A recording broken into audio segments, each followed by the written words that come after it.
But the controversy on the campaign trail in recent days has been about Governor Romney's record. We are going to talk extensively about jobs, federal debt, world hotspots, and social issues. But first, let's clear the air. Speaker Gingrich, on a debate stage in September, you vowed to, quote, repudiate every effort of the news media to get Republicans to fight each other to protect Barack Obama, who deserves to be defeated, close quote.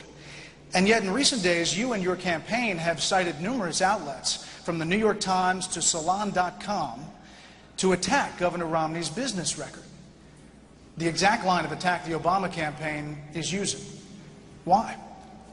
Well, first of all, I think that the staying positive through Iowa, through $3.5 million of negative attacks, proved you either have to unilaterally disarm and leave the race, or you have to at least bring up your competitor's record. Second, I think it's very important for us to look at job creation. As a young member of Congress, I worked with President Ronald Reagan. We passed an economic growth package. We created 16 million jobs. The American people, within a framework that Reagan had established, created 16 million jobs. As Speaker, I came back, working with President Bill Clinton. We passed a very Reagan-like program: less regulation, lower taxes, unemployment dropped to 4.2%. We created 11 million jobs.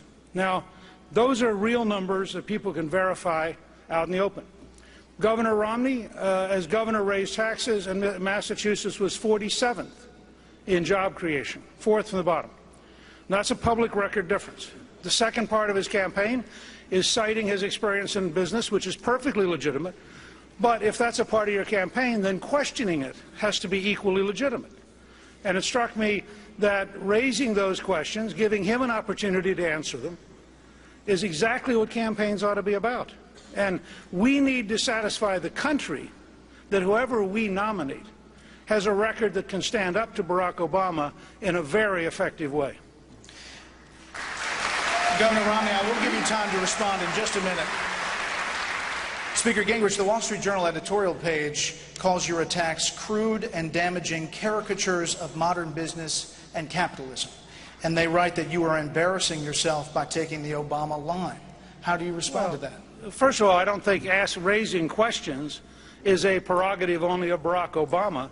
And I don't think Republicans should allow themselves to automatically be intimidated because every time you raise a question, somebody yells, you know, you're doing something the Democrats will do. I raise questions that I think are legitimate questions. They're questions, some of which came straight out of Wall Street Journal articles. The governor has every opportunity to answer those questions, to give us facts and data, and I think that's part of his responsibility as a candidate. And I think that's part of what a campaign is about, is to raise questions and see whether or not your competitor can answer them effectively before you get to a general election where you know those questions are going to be asked. One more time. You said last week if somebody comes in and takes all the money out of your company and then leaves you bankrupt while they go off with millions, that's not traditional capitalism. That doesn't sound like a question. I think if you look at the record, part of which was published in the Wall Street Journal, remember, it's very limited public record because he was in a very private company. Okay. But there was a pattern in some companies, a handful of them, of leaving them with enormous debt and then within a year or two or three having them go broke. I think that is something he ought to answer. Governor Romney, your response. Well, I appreciate the chance to talk about my record in the private sector and also in the governmental sector. And I appreciate the Speaker's work working in the Reagan years and in the Clinton years. We did see good growth in this country. I want to see that come back again. My experience in the private sector took me, one, to be head of a consulting firm that got in trouble and worked to create jobs there and to hold on to jobs. We were in tough times. And then I got the chance to start a business of my own. And four of the companies that we invested in, they weren't businesses I ran, but we invested in, ended up today having some 120,000 jobs. Some of the businesses we invested in weren't successful and lost jobs. And I'm very proud of the fact that we learned from the experience. We invested in well over 100 different businesses. And the people have looked at the places that have added jobs and lost jobs, and that record is pretty much available for people to take a close look at.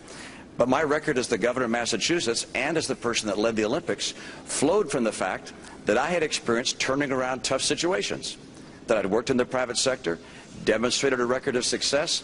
By virtue of that, I was asked to come out and help organize the Olympic Games in Salt Lake City.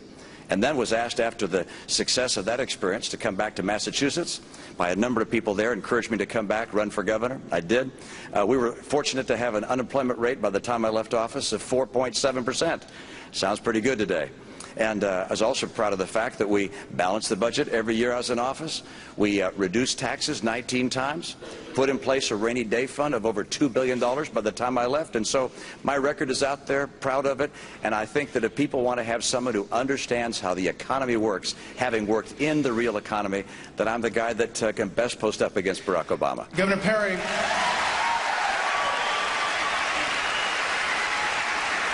Governor Perry, you've gone as far as to call what Mitt Romney did at Bain vulture capitalism. But you've also said regulations in America are killing America. In fact, you've said we should repeal the most recent financial regulations law, Dodd-Frank. So what specific regulations would you put in place to curb vulture capitalism?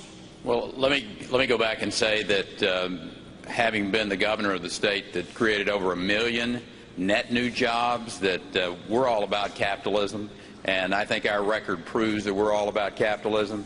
But I visited Georgetown, South Carolina. It was one of those towns where there was a steel mill that Bain swept in. They picked that company over, and there were a lot of people lost jobs there. And the fact of the matter is, we've got records. We've got records. My record is one of those that's been open to the public for quite a few years. And as a matter of fact, my income tax have been out every year.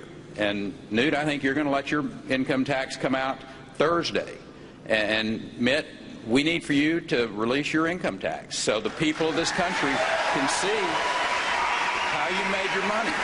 And I think that's a fair thing. Listen, here's the real issue for us as Republicans. We cannot fire our nominee in September.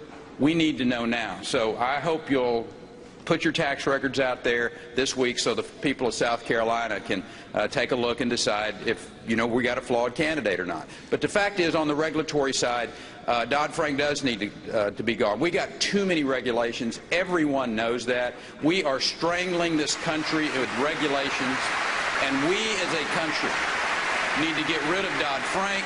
We got plenty. Matter of fact, I would get rid of a substantial amount of those financial regulators so that we can, in fact, get back to capitalism without Washington strangling it. Governor Romney, 30 seconds. Oh, Brett, I need a little longer than that. We had a couple things raised. There'll be plenty of time. Well, 30 seconds for this time. Let's take a little more time than that. First of all, I think Governor Perry makes a very good point about Georgetown. For those that don't know, it was a steel mill, and my firm invested in that steel mill and another one in Kansas City, tried to make them successful, invested there for 7 or 8 years, and ultimately what happened from abroad, dumping steel into this country, led to some 40 different steel mills being closed. And that was one of those. I understand what happens when China cheats or when others cheat and dump products into this country. That's one of the reasons I'm running, is to make sure we crack down on cheaters. By the way, we also started a new steel mill with new technology in Indiana. That one's growing and thriving. I think that experience is what America needs in a president. Secondly, I agree with the governor with regards to regulations. Regulations are choking off this economy. I will do everything in my power to put a halt to all the Obama-era regulations, review those that kill jobs, and get rid of those so we can get the private sector working again. Jerry Seib with the Wall Street Journal. Governor Romney, let's look a little deeper at the business record that you're talking about. In a nutshell, what your opponents here are saying is that Bain Capital and other private equity firms buy companies, load them up with debt, take the profits, and then head for the exits. Let's look at another example and allow you to respond through that. American Patent Paper is a company that Bain Capital bought with $5 million. It took on more debt to expand, couldn't pay back the loans, went bankrupt, and several hundred people lost their jobs. Bain Capital, though, took $100 million in profits and fees. Does that show a flaw in the Bain Capital model, or is that just the rough and tumble of American capitalism? Well, first of all, you never want to see an enterprise go bankrupt, and you never want to see anyone lose a job. At the time I was at Bain Capital, the business was still going and didn't go bankrupt. What the company did is they had one paper company, and then they bought another one down the road, and they said, we don't need to have, in an industry that's shrinking, two different plants making the same product, so let's consolidate the two plants together. And all the people in the plant that was closed were offered jobs in the new plant. Now, they were union workers. They didn't all want that non-union plant work rule setting. But ultimately, do I believe that free enterprise works and that private equity and the various features of our economy work to actually improve our economy, to make America more productive with higher incomes and a brighter future? Absolutely. This is a major part of our economy, has been for a long time. Free enterprise, with all of its different dimensions and players, makes America the strongest economic nation in the world. The GDP per capita in this country, income per capita in this country, is about 50% higher than the average in Europe. Every time we invested, we tried to grow an enterprise, to add jobs, to make it more successful. And I know that people are going to come after me. I know President Obama is going to come after me. But the record is pretty darn good. You look at places like Staples, Bright Horizons, that steel company I talked about, the Sports Authority, they alone added 120,000 jobs as of today. And those kinds of experiences are the kinds of things that allow me to know what it takes to get this economy working and to put people back to work. We've got a president in office 3 years, and he does not have a jobs plan yet.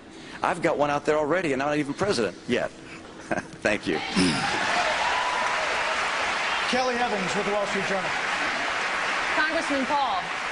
Congressman Paul, this morning when he suspended his campaign, Governor Huntsman said the Republican presidential race has, quote, degenerated into an onslaught of negative and personal attacks not worthy of the American people. You have been particularly scathing in your ads against the other candidates up here on stage tonight. Do you agree with Governor Huntsman that these attacks should be abandoned? Well, they should be abandoned if you're not telling the truth. But if you're exposing a voting record, I think it's quite proper. There was one ad that we used against Senator Santorum, and I only had one problem, is I couldn't get all the things in I wanted to say in 1 minute. But, you know, we mentioned No Child Left Behind, and that he supported deficits × 5, raising the national debt, and that he voted for prescription drug programs, and as well as he voted against right to work. And I could have added, you know, things like he voted for Sarbanes-Oxley. So my only regret is that I couldn't get enough in that 1 minute that I should have. Congressman Paul. Hold on. Senator Santorum. You're going to get a question next, but respond, please, to Congressman Paul. Look, Congressman Paul has been quoting sources like Crew, which is a George Soros or left-wing back organization, saying that I was corrupt. And in fact, throughout his entire ad, he quotes a lot of left-wing organizations. Well, of course, left-wing organizations say a lot of bad things about me. I would expect them, and I wear that as a badge of honor, not something that I'm ashamed of. With respect to some of the votes that he listed, I admit I'm a strong conservative, but I'm not perfect.